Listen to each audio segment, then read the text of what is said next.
Zakat mal. Sebagaimana minggu lalu sudah Miss Yuli sampaikan, definisi zakat mal adalah membersihkan atau mensucikan harta dengan mengeluarkan sebagian harta untuk diberikan kepada orang yang berhak. Selanjutnya, mari sama-sama kita mengenal syarat wajib bagi zakat mal. Pada zakat mal ini, syaratnya berbeda dengan pada zakat fitrah yang sudah Miss Yuli sampaikan minggu lalu. Syarat wajib bagi zakat mal ada 5. Yang pertama, Islam. Kedua, balik dan berakal. Ketiga, hartanya termasuk yang harus dizakati. Yang keempat, mencapai nisab dan haul. Dan yang kelima atau yang terakhir, hartanya milik sendiri.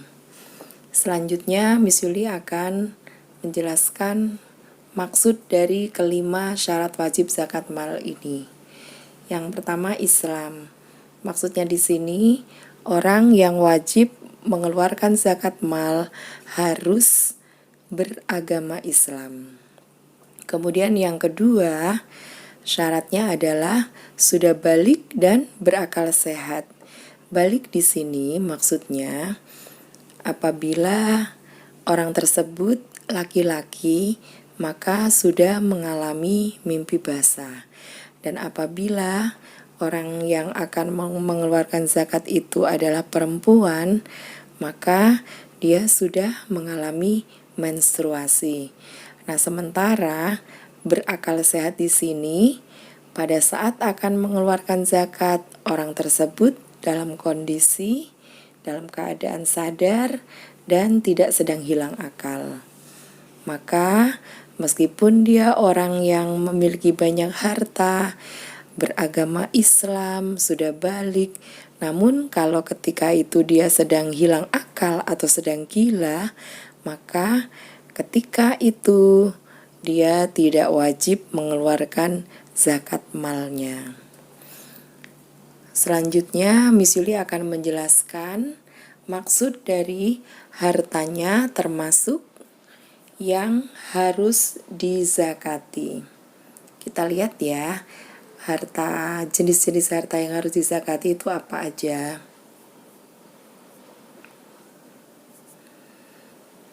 Yang pertama adalah jenisnya perhiasan emas dan perak yang disimpan, bukan perhiasan emas dan perak yang dipakai di badan, namun tersimpan di suatu tempat. Kemudian yang kedua jenisnya adalah uang yang disimpan, bukan uang yang dipakai atau digunakan untuk kebutuhan hidup sehari-hari.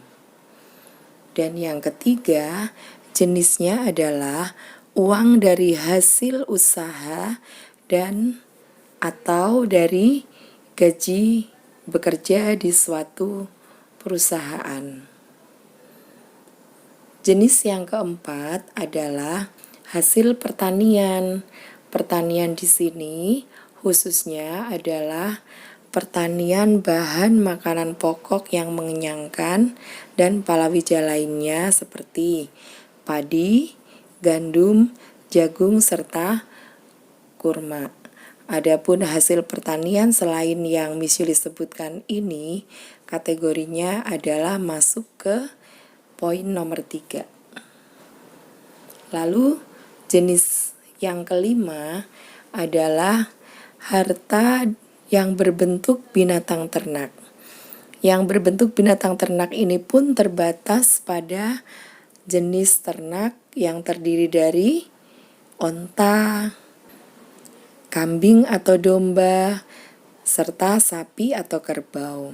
Sementara binatang ternak yang tidak Miss Yuli sebutkan ini, maka kategorinya dia adalah masuk ke poin yang ketiga, yaitu uang dari hasil usaha.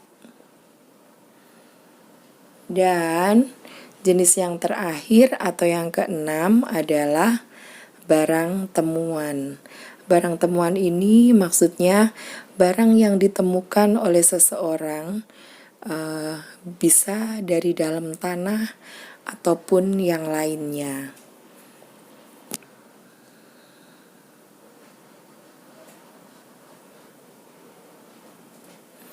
Selanjutnya, Miss Yuli akan menjelaskan maksud dari mencapai nisab dan haul. Pada zakat mal ada istilah nisab. Nisab artinya atau definisinya adalah batas jumlah harta yang harus dizakati. Dan ada istilah haul, maksudnya adalah batas waktu harta wajib dizakati. Batas waktu ini adalah 1 tahun. Sementara nisab ini atau batas jumlah berbeda antara jenis harta yang dizakati jenis satu dengan yang lainnya.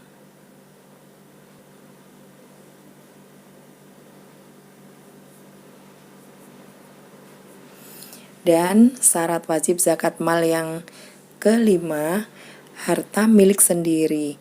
Di sini maksudnya bahwa harta tersebut hanya miliknya dia sendiri dan keluarga intinya, misalnya istrinya, seperti itu, bukan harta yang dimiliki bersama-sama dengan saudara-saudaranya atau orang tuanya. Selanjutnya, mari kita simak kira-kira berapakah nisab serta jumlah yang harus dikeluarkan sebagai zakat dari jenis harta-harta berikut ini. Kita mulai dari jenis yang pertama ya, yaitu jenis perhiasan emas dan perak yang disimpan. Untuk jenis perhiasan emas dan perak yang tersimpan ini, nisabnya adalah 85 gram emas. Jadi kalau misalnya perhiasan emas atau perak ini belum mencapai 85 gram emas, maka belum wajib dikeluarkan zakatnya. Sementara yang harus dikeluarkan sebagai zakat adalah 2,5% dari total harta. Contoh soal, jika seseorang memiliki perhiasan emas 100 gram dan harga perhiasan emas saat ini adalah 650.000 per gram dan perhiasan tersebut sudah tersimpan selama 1 tahun, berapakah jumlah zakatnya?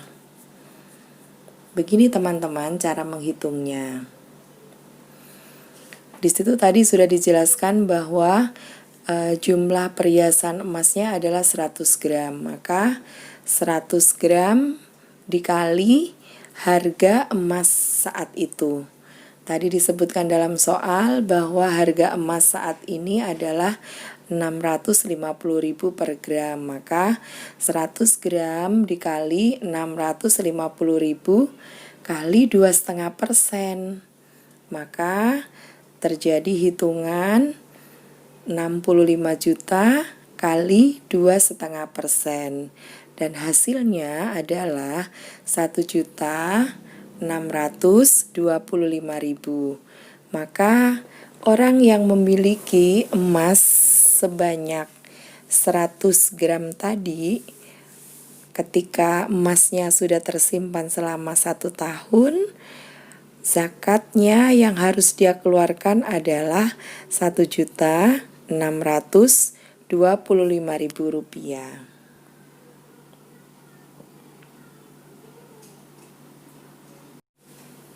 Baik, berikutnya berapa nisab serta jumlah yang harus dikeluarkan dari jenis uang yang disimpan. Mari kita lihat sama-sama. Untuk uang yang tersimpan ini, nisabnya adalah uang senilai 85 gram emas. Dan yang harus dikeluarkan juga sama, yaitu hanya 2,5% dari total harta. Mari kita lihat contoh soalnya sebagai berikut. Jika seseorang memiliki uang 100 juta rupiah dan sudah tersimpan selama 1 tahun, sementara saat ini harga emas adalah 1 juta rupiah per gram, maka berapakah zakatnya? Oke, sekarang kita lihat dalam soal dinyatakan emas harganya 1 juta. Berarti kalau nisabnya adalah uang senilai 85 gram emas, maka nisab untuk zakat uang simpan adalah 85 juta. Nah, kalau di soal ini dinyatakan uangnya 100 juta, maka sudah mencapai bahkan melebihi nisab. Dan penghitungannya adalah tinggal dikalikan saja jumlah harta yang dimiliki kali 2,5%. Jumlah hartanya 100 juta dikali 2,5%, maka akan mendapatkan angka 2.500.000 rupiah. Nah, 2.500.000 rupiah itulah yang harus dikeluarkan oleh orang yang memiliki uang tersimpan atau uang simpanan sebanyak 100 juta rupiah.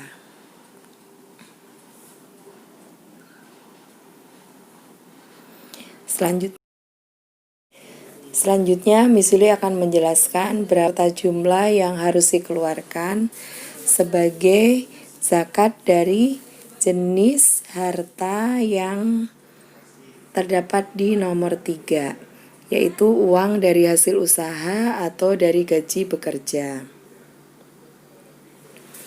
Seperti kalian saksikan dalam layar, gambar yang atas ini menunjukkan seseorang yang penghasilannya dari usaha berdagang. Kebetulan di sini Miss Yuli ambil gambar orang yang dagang pakaian. Kemudian kalau gambar yang di bawah adalah menunjukkan orang-orang yang berpenghasilan dari gaji ketika dia bekerja di suatu perusahaan. Untuk jenis harta yang seperti ini, nisabnya adalah uang senilai 85 gram emas. Dan yang harus dikeluarkan adalah 2,5% dari total harta. Contoh soal ya teman-teman, perhatikan soalnya. Jika seseorang memiliki penghasilan 125 juta rupiah per tahun dari hasil usahanya atau dari gaji bekerja di suatu perusahaan. Saat ini harga emas adalah 1 juta per gram. Maka berapakah zakatnya? Miss Yuli sengaja menyampaikan di soal bahwa penghasilannya ada kata-kata per tahun karena haul dari harta yang dizakati itu adalah 1 tahun. Nah, untuk pertanyaan seperti ini jawabannya adalah kita harus mengetahui dulu nisabnya ya teman-teman. Dari mana kita mengetahuinya? Dari harga emas yang dinyatakan dalam soal kita kalikan 85 gram. Pada soal dinyatakan bahwa harga emasnya adalah 1 juta rupiah per gram. Maka 1 juta rupiah kali 85. Dan terjadilah suatu angka 85 juta rupiah. Maka nisabnya adalah 85 juta rupiah. Dari penghasilan yang disebutkan dalam soal 120 juta rupiah per tahun ini, maka sudah melebihi nisab, berarti memang sudah wajib mengeluarkan zakatnya. Lalu bagaimana cara menghitung zakatnya? Tinggal kita kalikan saja berapa penghasilan per tahun kali 2,5%. Kalau sesuai dengan soal yang Misli tampilkan ini, berarti 120 juta dikali 2,5%, maka sama dengan 3 juta rupiah. Maka orang yang berpenghasilan 120 juta rupiah per tahun ini wajib mengeluarkan zakat malnya, yakni sebesar 3 juta rupiah.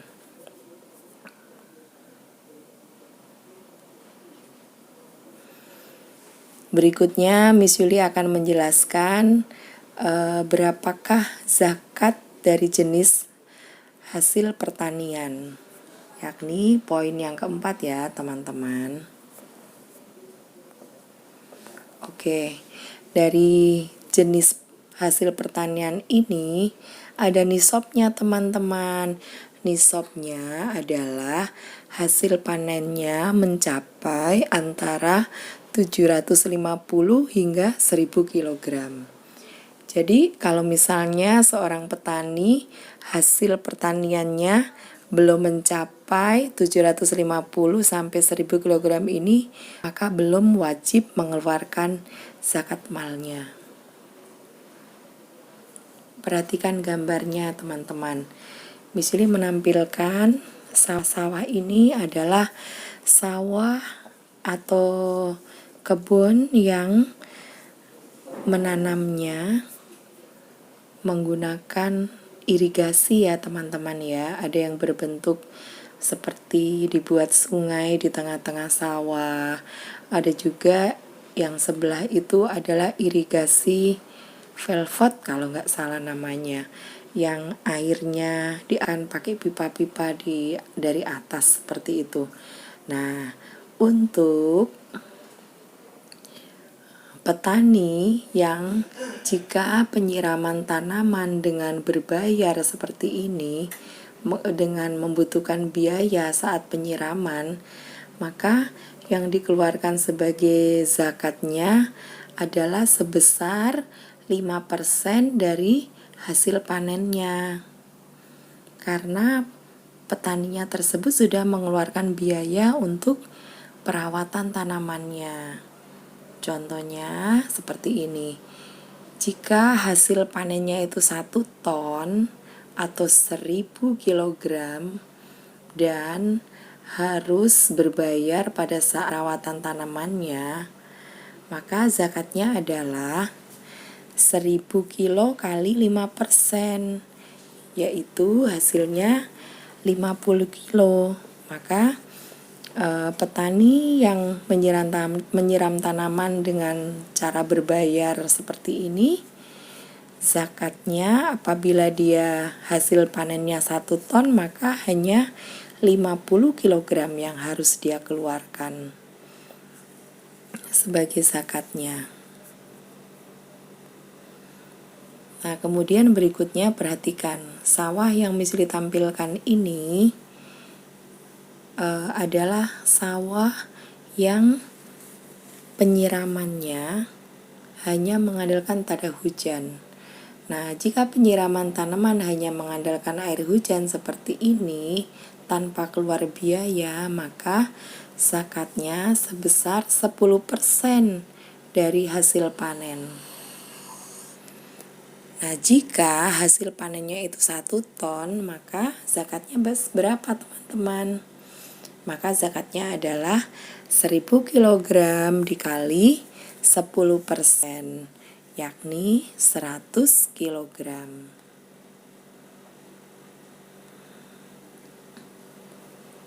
Selanjutnya, Miss Yuli ingin menjelaskan tentang berapa nisab serta jumlah yang harus dikeluarkan sebagai zakat dari jenis binatang ternak. Oke, yang pertama binatang ternaknya jenisnya kambing atau domba ya. Lihat tabel yang Miss Yuli tampilkan. Jika jumlah kambing atau dombanya 40 ekor, maka yang dikeluarkan sebagai zakatnya adalah 1 ekor kambing yang berumur 2 tahun atau 1 ekor domba yang berumur 1 tahun. Nah, nisab yang kedua adalah 121 ekor.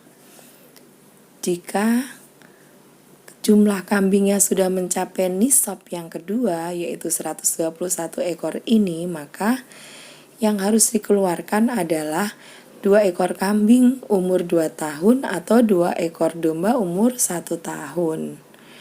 Kemudian ada tingkatan nisab yang ketiga. Tingkat nisab yang ketiga yaitu 201 ekor. Nah, kalau 201 ekor kambing atau domba ini, maka yang dikeluarkannya hanya 3 ekor kambing umur 2 tahun atau 3 ekor domba umur 1 tahun. Nah, selanjutnya adalah tingkat nisab yang keempat. Untuk nisab yang keempat ini kambingnya harus berjumlah 400 ekor, teman-teman. Kalau kambingnya atau dombanya sudah 400 ekor, maka yang harus dikeluarkan sebagai zakat adalah 4 ekor kambing berumur 2 tahun atau 4 ekor domba umur 1 tahun. Kemudian tingkat nisab kambing yang kelima yaitu 500 ekor atau lebih.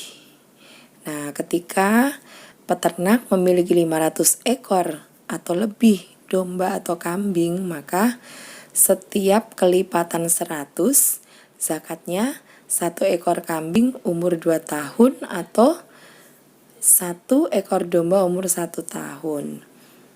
Jadi kalau 500 ekor yang dia punya, maka 5 ekor kambing umur 2 tahun atau 5 ekor domba umur 1 tahun. Dan seterusnya. Gitu ya, teman-teman. Nah, selanjutnya untuk jenis ternak sapi atau kerbau, tingkatan nisabnya hanya 2 pilihan, teman-teman. Yang pertama, jika sapi atau kerbonya berjumlah 30 ekor, maka yang harus dia keluarkan sebagai zakat hanya 1 ekor sapi atau kerbo umur 1 tahun. Akan tetapi jika sapi atau kerbonya itu sudah mencapai 40 ekor, maka yang harus dia keluarkan sebagai zakat adalah 1 ekor sapi atau kerbo yang umurnya 2 tahun. Nah, berikutnya kalau sudah 60 ekor atau lebih, berapa yang harus dikeluarkan? Cara menghitungnya, setiap kelipatan 30 ya teman-teman, zakatnya 1 ekor sapi umur 1 tahun, dan setiap kelipatan 40, zakatnya 1 ekor sapi umur 2 tahun. Nah, jadi seperti ini. Aset 70 ekor sapi. Zakatnya adalah 1 ekor sapi umur 1 tahun dan 1 ekor sapi umur 2 tahun. Sebab 70 ekor sapi ini terdiri dari 30 ekor dan 40 ekor. Nah, kemudian contoh berikutnya, aset 120 ekor sapi. Nah, untuk kalau sapinya sudah berjumlah 120 ekor ini, zakatnya bisa 2 pilihan nih teman-teman nih. Zakatnya bisa 4 ekor sapi umur 1 tahun atau 3 ekor sapi umur 2 tahun. Sebab 120 ekor itu bisa terdiri dari 30 ekor kali 4 atau 40 ekor kali 3. Gitu teman-teman. Sudah mulai paham ya? Nah, berikutnya Miss Yuli akan menjelaskan dari hewan ternak yang berjenis onta. Untuk jenis onta ini sangat banyak tingkatan nisabnya nih teman-teman. Intinya di sini kalau misalnya masih kelipatan 5 ekor, dari 5 ekor sampai 20 ekor, yang dikeluarkan sebagai zakatnya bukan berbentuk onta, tapi berbentuk kambing atau domba, teman-teman. Perhatikan nomor 1 sampai nomor 4 ya. Jika ontanya 5 ekor, maka yang harus dikeluarkan sebagai zakat adalah 1 ekor kambing umur 2 tahun atau 1 ekor domba umur setahun. Nah, untuk kelipatannya yaitu 10 ekor, maka kan kalau 5 1 ekor kambing atau domba. Nah, kalau 10 ekor onta maka 2 ekor kambing atau 2 ekor domba, teman-teman, zakatnya. Begitu juga kalau 15, maka 3 ekor kambing atau 3 ekor domba. Nah, ketika sudah mencapai 20 ekor, maka jadinya 4 ekor kambing atau 4 ekor domba. Nah, untuk jumlah onta yang 25 dan seterusnya yang dikeluarkan tidak lagi berbentuk kambing atau domba, tapi menjadi berbentuk onta juga. Kalian bisa lihat di tabel nomor 5 sampai nomor 11. Di situ ada ketentuannya ya, untuk 25 ekor. 1 ekor onta betina umur setahun. Nah, kalau udah 35 ekor yang dimiliki, maka 1 ekor onta yang berumur 2 tahun.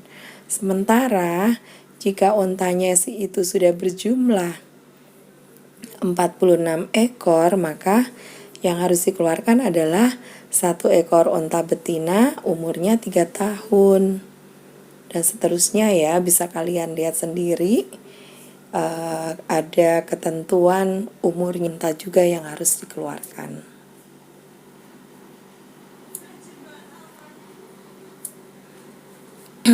Untuk khusus pada zakat peternakan ini, teman-teman, ada istilah wakos. Istilah wakos ini yaitu jumlah binatang yang berada di antara nisab dengan nisab di atasnya. Misalnya 130 ekor kambing, maka jumlah ini berada di antara 121 ekor dengan 201 ekor. Nah, pertambahan wakos ini tidak akan merubah ukuran zakat yang wajib dibayarkan, kecuali telah mencapai nisab yang telah ditentukan. Contohnya, jumlah saat 130 ekor kambing, zakatnya itu sama dengan ketika asetnya sejumlah 121 ekor kambing, yaitu 2 ekor kambing umur 2 tahun atau 2 ekor domba umur 1 tahun.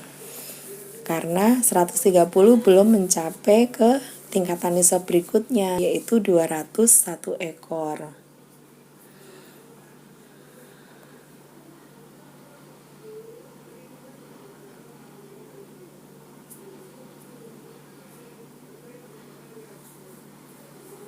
Nah, selanjutnya Isili akan menjelaskan nisab dan jumlah yang harus dikeluarkan sebagai zakat dari barang temuan.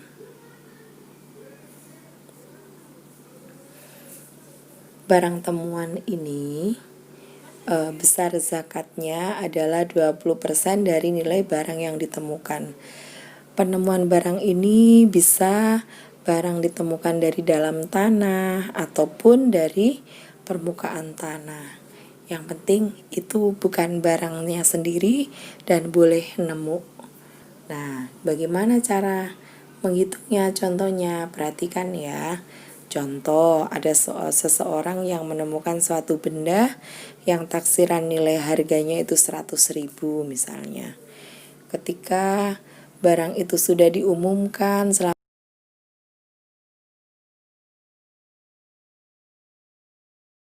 dan tidak ada yang mengaku sebagai pemiliknya, maka orang yang menemukan tadi boleh memiliki barangnya yang ditemukan tadi dan wajib mengeluarkan zakatnya. Kalau memang barang yang ditemukan itu nilainya 100.000, maka yang harus dikeluarkan zakatnya adalah 20%. 100.000 kali 20%, yakni 20.000 rupiah.